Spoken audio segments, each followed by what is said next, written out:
what I'm about to share with you are 6 of the most disturbing true crime cases that happened during brutal winter conditions. These aren't urban legends or made-up stories. These are real cases where the cold, the snow, and the darkness of winter played a role in horrific crimes. Before we start, I need to warn you that these stories contain graphic descriptions of violence, murder, and survival situations. If that's not something you can handle, stop watching now. For everyone else, let's dive into these winter horror stories. Our first story takes us to the frozen wilderness of Alaska in September 1992. And while September isn't technically winter in most places, in the Alaskan interior, it was already below freezing with snow on the ground. This is the story of Chris McCandless, a 24-year-old who ventured into the Alaskan wilderness and never came back alive. Chris had graduated from Emory University in 1990 with a degree in history and anthropology. He came from a comfortable upper-middle-class family in Virginia. But Chris was disillusioned with modern society and materialism. He wanted to live a simpler, more authentic life connected to nature.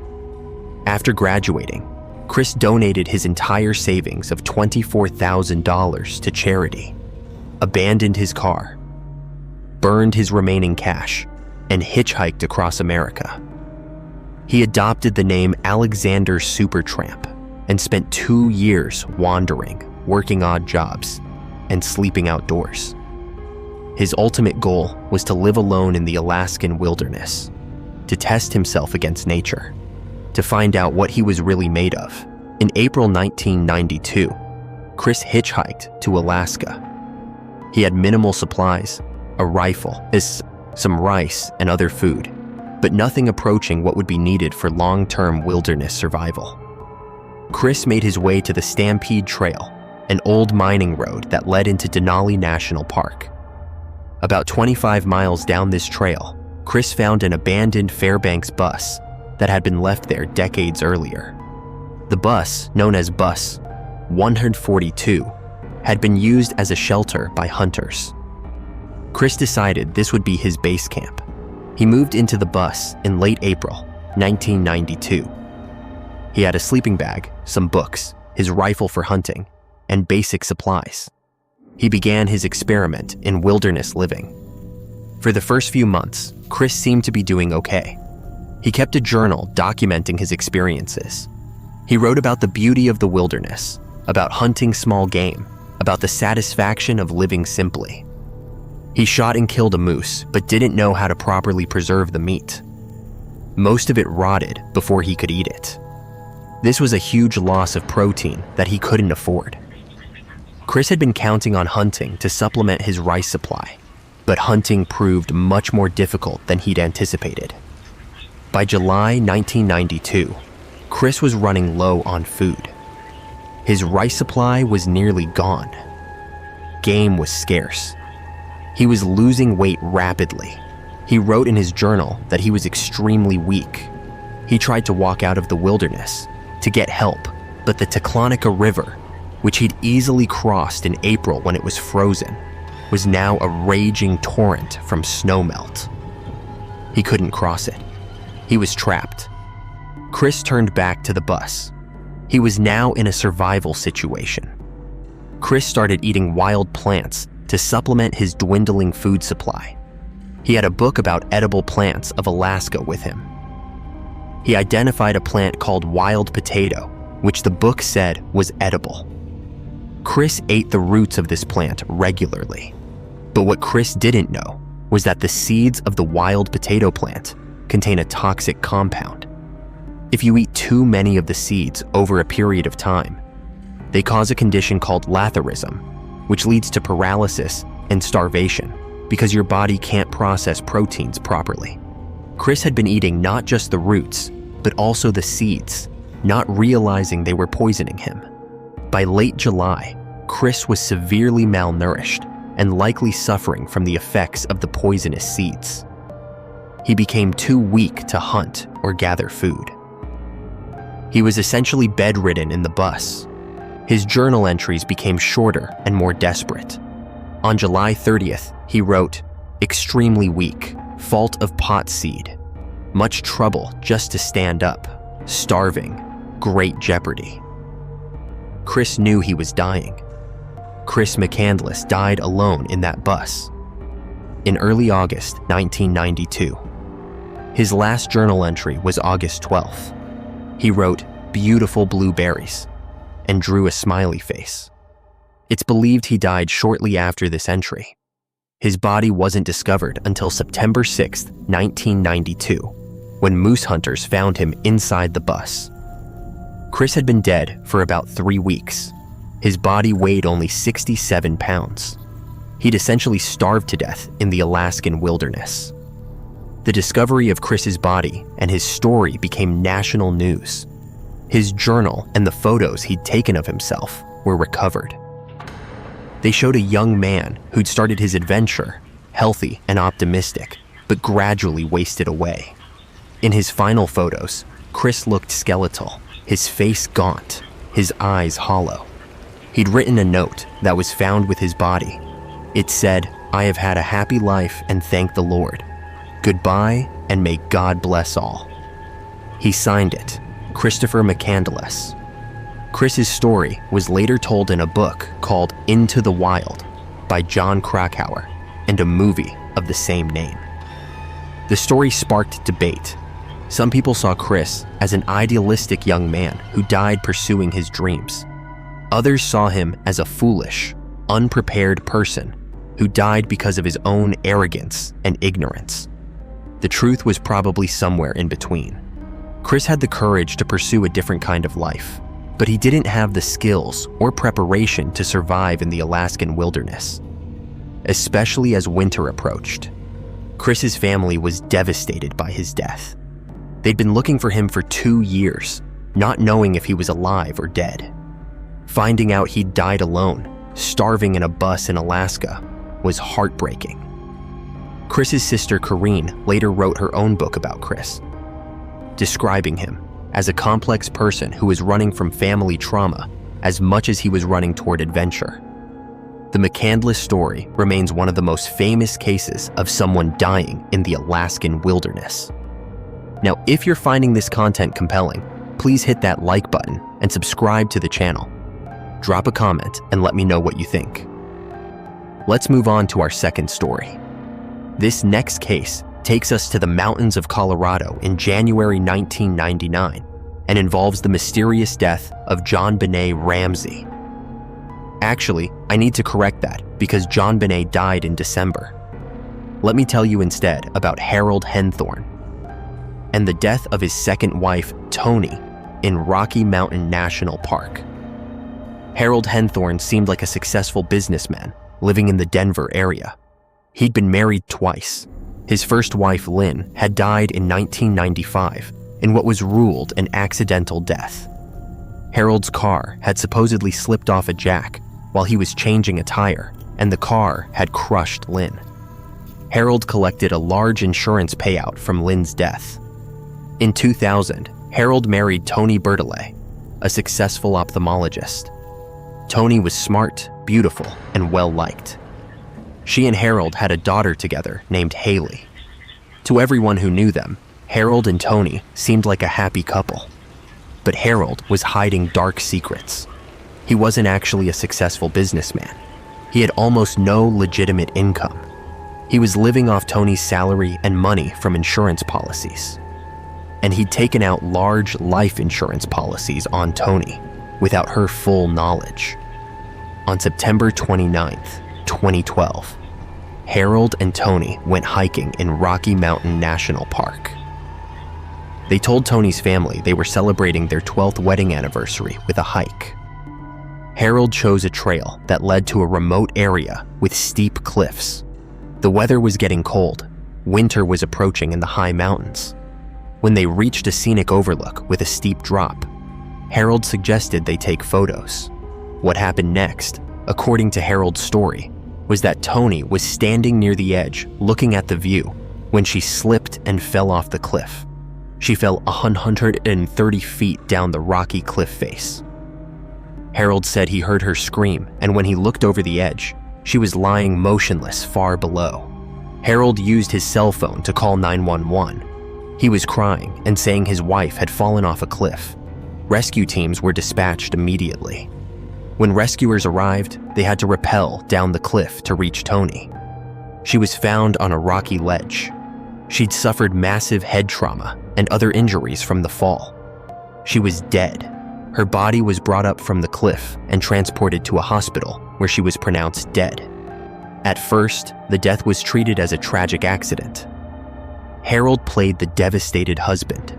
He cried at Toni's memorial service. He collected on her life insurance policies, which totaled over $4.7 million. But Toni's family was suspicious. Toni had been an experienced hiker. She was cautious. Why would she stand so close to the edge of a cliff?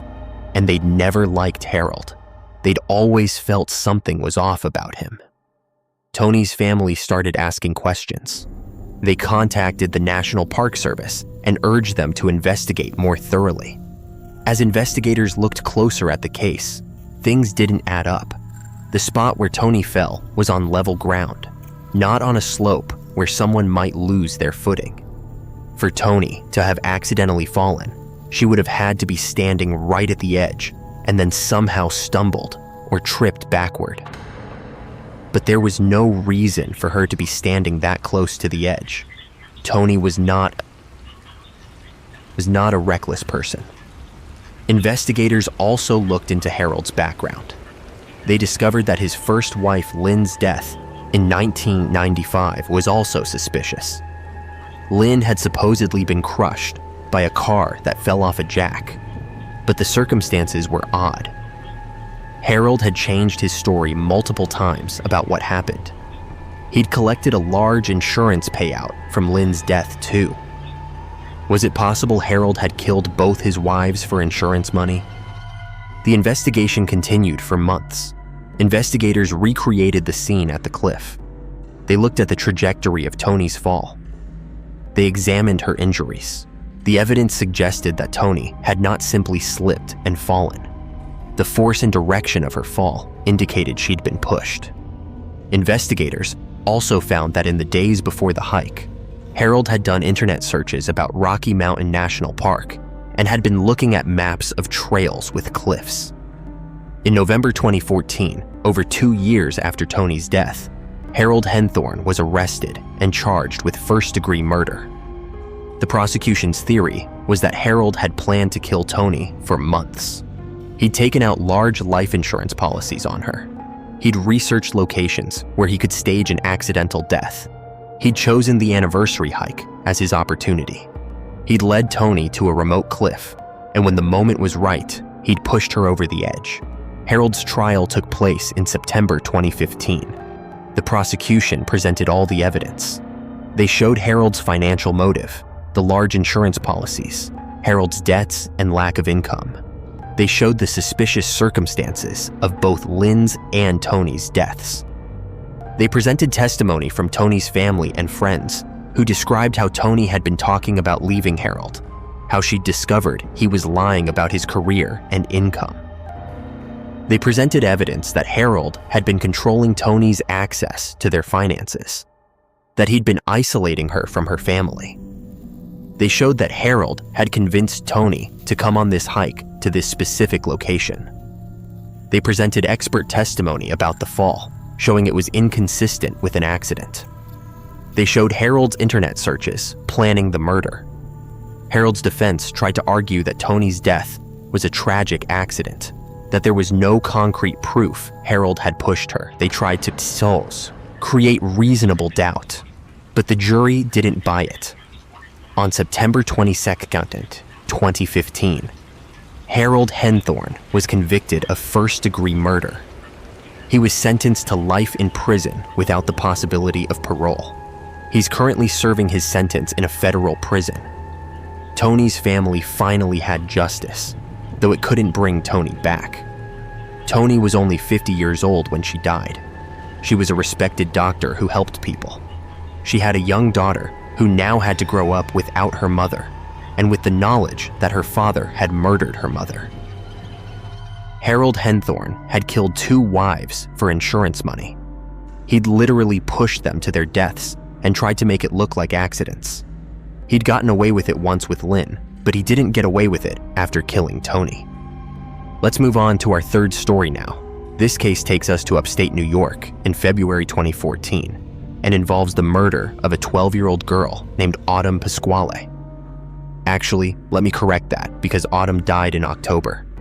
Instead, let me tell you about Nicole Lovell, a 13-year-old girl from Blacksburg, Virginia, who was murdered in January 2016. Nicole Lovell was a 7th grader at Blacksburg Middle School. She'd had a difficult life. At age 4, she'd needed a liver transplant and had survived cancer. She took medication daily and had health issues. Nicole was bullied at school for her scars and her health problems. She was a lonely kid looking for friends and acceptance. She spent a lot of time online on social media sites and apps. In December 2015, Nicole started communicating with an older guy she'd met on the app Kik. The person she was talking to called himself David. Nicole thought David was interested in her romantically. She thought she'd found someone who liked her. They texted and messaged for several weeks. David eventually suggested they meet in person. Nicole agreed. What Nicole didn't know was that David was actually David Eisenhower, an 18-year-old freshman at Virginia Tech. David was an engineering student, a former high school track star, who seemed to have everything going for him. But David had a dark side. He'd become involved with another Virginia Tech student named Natalie Keepers. Natalie was 19 years old and was also an engineering student. David and Natalie had bonded over their shared interest in horror movies and violent fantasies. They'd talked about killing someone together. David decided Nicole would be their victim. She was young, naive, and isolated. She was the perfect target. David made plans with Nicole to meet. On the night of January 27th, 2016, Nicole snuck out of her house through her bedroom window. Her parents were asleep and didn't hear her leave. Nicole walked to a nearby parking lot where David was supposed to pick her up. Nicole was excited. She thought she was going on a date with a cute older guy who liked her. She had no idea she was walking to her death. David picked up Nicole in his car. Natalie was waiting at a different location. David drove Nicole to a remote area outside Blacksburg where Natalie met them. Nicole probably realized something was wrong at this point. Why was there another girl here? This wasn't supposed to be a date. Before Nicole could react or try to escape, David and Natalie attacked her. They stabbed Nicole multiple times. She fought back but stood no chance against 2 older, larger people. Nicole Lovell was murdered in a frozen field in Virginia. She was 13 years old.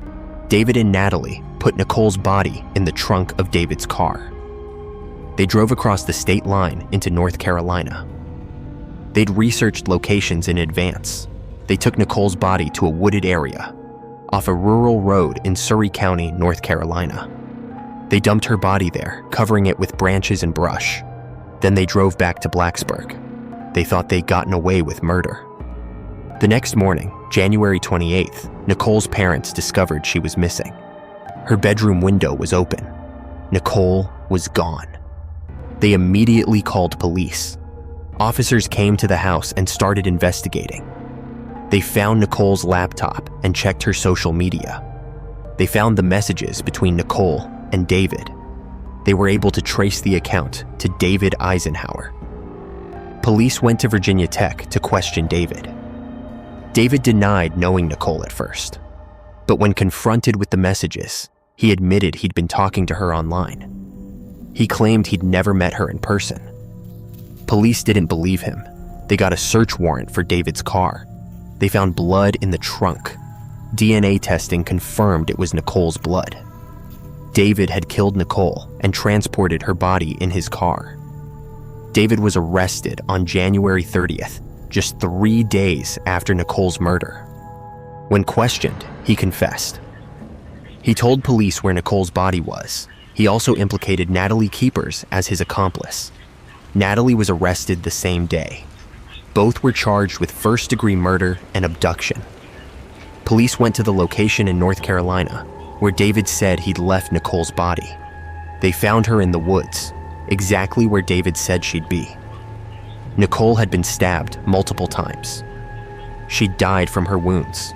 The medical examiner determined she'd been dead for about 3 days. Nicole's body was brought home to Virginia. Her parents had to bury their 13-year-old daughter, who'd been lured online and murdered by 2 college students. The investigation revealed more details about David and Natalie's relationship and their plot to kill Nicole. They'd been planning it for weeks. Natalie had bought a shovel at Walmart that she'd planned to use to bury Nicole, though ultimately they hadn't buried her, just left her in the woods. Text messages between David and Natalie showed them discussing the murder, being excited about it, treating it like a game. David Eisenhower's trial took place in February 2018. The prosecution presented overwhelming evidence: the online messages between David and Nicole, the blood in David's car, David's confession, testimony from Natalie, who'd agreed to testify against David in exchange for a plea deal. The jury convicted David of first-degree murder, abduction, and concealing a dead body. He was sentenced to life in prison plus additional years. He'll never be released. Natalie Keepers pleaded guilty to second-degree murder and concealing a body. She was sentenced to 40 years in prison. She won't be eligible for parole until she's served most of that sentence. Both David and Natalie threw their lives away to kill a 13-year-old girl. They murdered Nicole because they wanted to know what it felt like to kill someone. Nicole was just a lonely middle school girl looking for friendship, and they took advantage of that to murder her. Nicole's family was devastated. Their daughter had already been through so much with her health problems, and she'd finally been doing better. And then she was murdered. Nicole's story highlighted the dangers of online predators and of children communicating with strangers on social media. Nicole thought she was talking to someone who cared about her. She never imagined she was talking to someone planning to kill her. Now, before we continue to the next story, hit that like button and subscribe. Let me know in the comments what you think. Let's move on to our 4th story. This case takes us to Michigan in January 2012 and involves a horrific case of child abuse that ended in murder. Stony Blair was 13 years old, and her brother Stephen Barry was 9 years old. They lived with their mother, Mitchell Blair, in a small apartment in Detroit. Mitchell was a single mother with 4 children. From the outside, she seemed to be doing okay, struggling financially, but managing. But inside the apartment, Mitchell was a monster. Mitchell believed that 2 of her children, Stony and Stephen, had sexually abused one of her other children. There was no evidence this had actually happened. It seemed to be something Mitchell had made up or convinced herself of. But Mitchell decided that Stony and Stephen needed to be punished severely. Starting in mid-2012, Mitchell began torturing Stony and Stephen. She would beat them with extension cords, belts, and her fists. She would burn them with a hot iron. She would force them to drink Windex and other cleaning chemicals. She would withhold food for days at a time, starving them. She would lock them in closets for hours or days. The abuse was systematic and brutal. Stony and Stephen were living in constant terror and pain. In August 2012, 9-year-old Stephen Barry died from the abuse. The exact cause of death is unclear, because by the time his body was found, it had been frozen for years. But Stephen died, probably from a combination of malnutrition, internal injuries from beatings, and poisoning from being forced to drink chemicals. When Stephen died, Mitchell didn't call police or paramedics. Instead, she put Stephen's body in a deep freezer she had in the apartment. She froze her dead son and left him there. Mitchell continued torturing Stony. In May 2013, 13-year-old Stony Blair also died from the abuse. Like Stephen, the exact cause of death was hard to determine later, but Stoney died from the cumulative effects of torture, starvation, and beatings. When Stoney died, Mitchell did the same thing she'd done with Stephen. She put Stoney's body in the freezer. Now, both dead children were frozen in the apartment. Mitchell continued living in the apartment with her 2 surviving children. The bodies of Stoney and Stephen were in the freezer in a back room. Mitchell told people who asked about Stoney and Stephen that they were staying with relatives out of state. She told the school that the kids had moved. She told family members the same story. Nobody questioned it too closely. For over 2 years, Mitchell lived in that apartment with her dead children in the freezer. In March 2015, Mitchell was evicted from the apartment for not paying rent. The eviction was handled by the court. When court officers came to physically remove Mitchell and her belongings, they entered the apartment to inventory what was inside. In the back bedroom, they found a large, deep freezer. When they opened it to see if there was food that would spoil, they made a horrific discovery. Inside the freezer were 2 bodies, the bodies of children. The bodies were frozen solid, wrapped in plastic bags. Police were called immediately. The bodies were removed and taken to the medical examiner. Identification was difficult because the bodies had been frozen for years.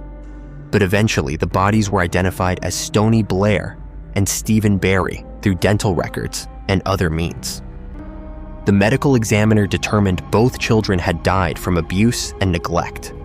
Their bodies showed evidence of extensive injuries, burns, broken bones, malnutrition. Michelle Blair was arrested and charged with 2 counts of first-degree murder, torture, and child abuse. The case was shocking even to hardened detectives.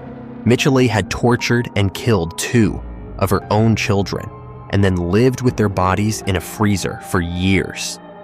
The 2 surviving children were taken into protective custody. They told investigators about the abuse they'd witnessed. They described watching their mother torture Stoney and Stephen. They described the beatings, the starvation, the cruelty. The surviving children also revealed they'd been abused by their mother, though not as severely as Stoney and Stephen. Mitchell had apparently focused most of her rage on those 2 children specifically. The surviving kids said they'd lived in fear their entire lives. They'd watched their siblings die and been threatened that if they told anyone, they'd be killed too. Mitchell Blair's trial took place in 2015. The evidence was overwhelming. The bodies had been found. The surviving children testified. Neighbors testified they'd heard children screaming in the apartment, but hadn't called police. The medical examiner testified about the injuries found on the bodies. Michelle claimed she'd been punishing her children for abusing their sibling, but there was no evidence any such abuse had occurred. It appeared to be a delusion Michelle had used to justify her torture of the children. Michelle Blair pleaded guilty to first-degree murder to avoid the death penalty. She was sentenced to life in prison without the possibility of parole. She's currently serving her sentence in a Michigan women's prison. She'll never be released. Stoney and Stephen were tortured and murdered by their own mother, the person who was supposed to protect them. They died in agony, and their bodies were kept in a freezer, like pieces of meat. The case raised questions about how this could have happened without anyone intervening. Stoney and Stephen had stopped going to school, but nobody followed up adequately.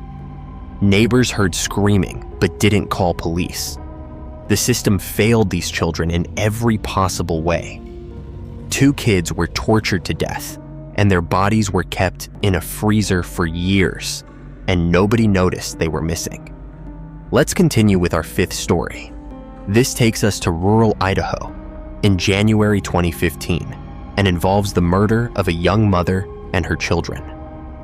Lori Vallow was living in Arizona with her 2 children, 7-year-old JJ Vallow and 16-year-old Tylee Ryan. Lori had been married multiple times. Her most recent ex-husband, Charles Vallow, had been killed in July 2019 under suspicious circumstances. Lori's brother, Alex Cox, had shot Charles, claiming self-defense. In September 2019, Lori moved to Idaho with her children and a new boyfriend named Chad Daybell. Chad was a religious author who wrote books about doomsday prophecies and the end times. Chad was married with children, but he and Lori had fallen in love. Chad and Lori believed they were religious warriors in a spiritual battle. They believed some people were possessed by dark spirits and needed to be eliminated. Shortly after Lori and her kids moved to Idaho, JJ and Ty Lee disappeared. Family members tried to contact the children and couldn't reach them. Lori made excuses. She said JJ was with relatives. She said Ty Lee was away at college. But family members became suspicious. In November 2019, they reported JJ and Ty Lee missing to police. When police went to question Lori and Chad, they lied. They said the children were safe, but wouldn't say where they were. Police searched Lori's apartment and didn't find the children. Where were JJ and Ty Lee? Police got a court order requiring Lori to produce the children by January 30th, 2020. Lori didn't comply. She and Chad fled Idaho and went to Hawaii. Police continued investigating. They learned that Chad Daybell's wife, Tammy, had died suddenly in October 2019, just weeks before Chad married Lori. Tammy's death had been ruled natural causes, but now, police were suspicious. Had Chad and Lori killed Tammy too? In June 2020, police executed a search warrant at Chad's property in Idaho. They searched the yard. They found human remains buried on the property. The remains were identified as JJ Vallow and Ty Lee Ryan. Both children had been murdered. JJ had been suffocated and his body was wrapped in plastic and duct tape. He'd been buried in a shallow grave. Ty Lee had been dismembered and burned. Her remains were also buried on the property. Both children had been killed in September 2019, shortly after moving to Idaho with Lori and Chad. The medical examiner determined JJ died from asphyxiation. Ty Lee's exact cause of death was harder to determine because her body had been so badly damaged, but she'd clearly been murdered. Police exhumed Tammy Daybell's body and performed a new autopsy. The findings suggested Tammy had been suffocated. Chad and Lori had killed Tammy so they could be together. Chad Daybell and Lori Vallow were both arrested and charged with first-degree murder of JJ and Ty Lee. Chad was also charged with murder of his wife, Tammy. The prosecution's theory was that Chad and Lori had killed anyone who stood in the way of their relationship and their doomsday beliefs. They'd killed Charles Vallow, Tammy Daybell, JJ Vallow, and Ty Lee Ryan. They justified these murders with their twisted religious ideology. Lori's trial took place in 2023. The prosecution presented overwhelming evidence.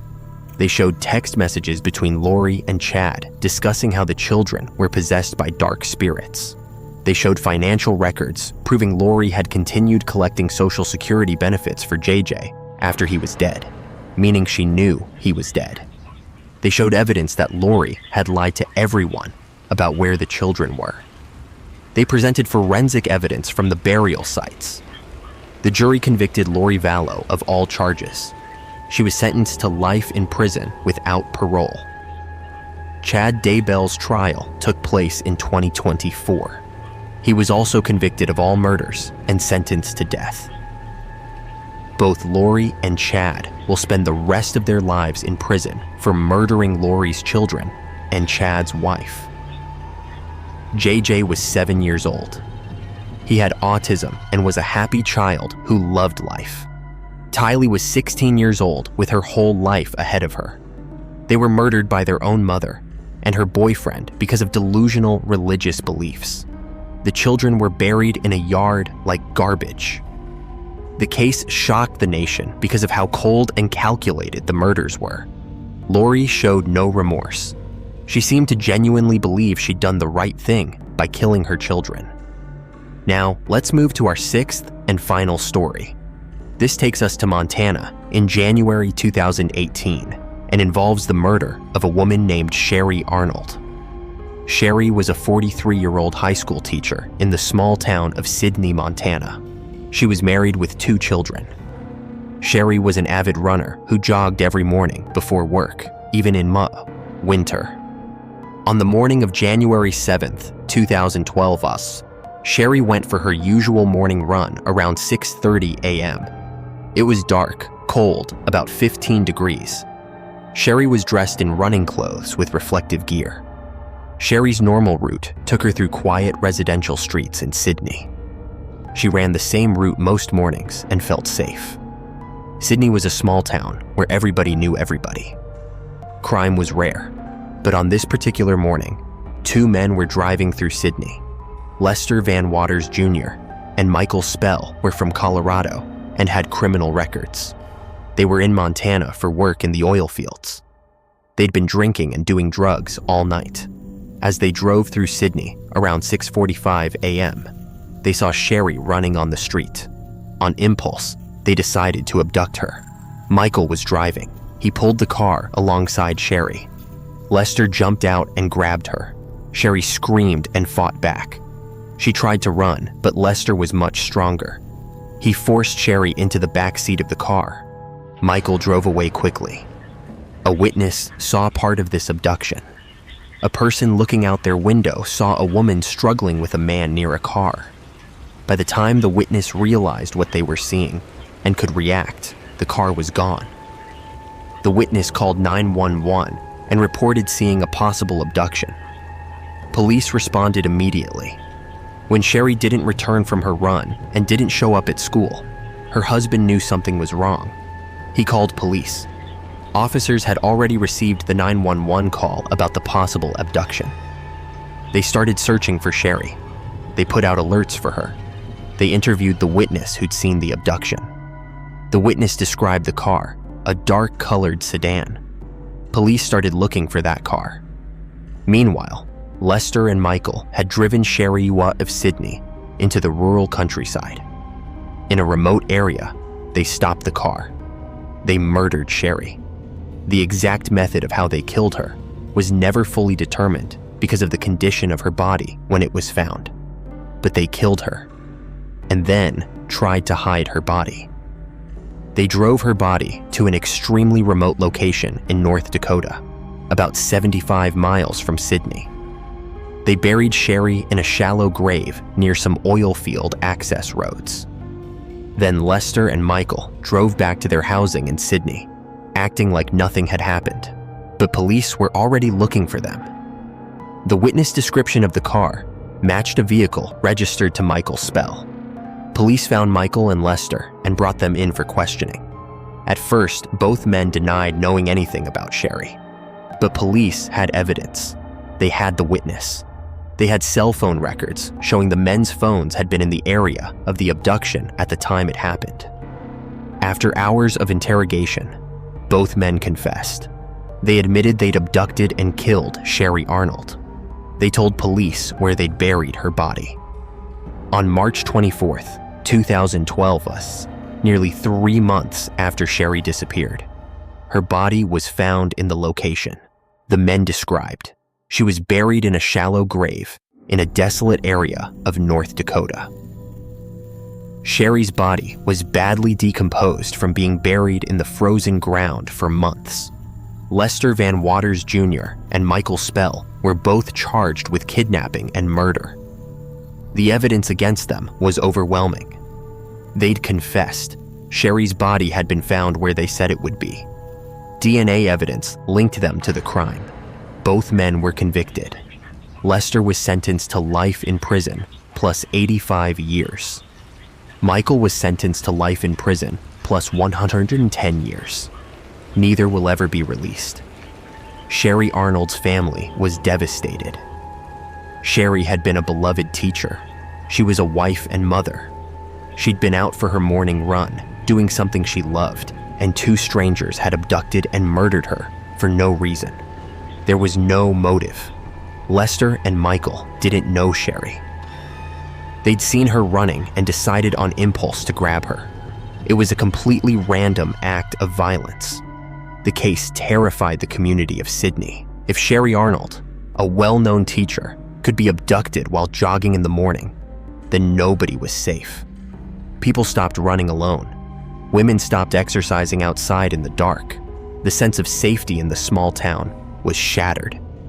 Sherry's murder highlighted how vulnerable people are to random acts of violence. These 6 winter horror stories show how cold, darkness, and isolation can make tragedies even worse. Chris McCandless died alone in Alaska, starving. Toni Henthorne was pushed off a cliff by her husband. Nicole Lovell was lured online and murdered by college students. Stoney and Stephen were tortured to death by their mother and kept in a freezer. JJ and Tylee were murdered by their mother and buried in a yard. Sherry Arnold was abducted while jogging and murdered for no reason. Winter claimed or featured in all these deaths in different terrible ways. Thank you for watching. If you found this content compelling, hit that like button and subscribe to the channel. Drop a comment and let me know your thoughts. Thanks for watching.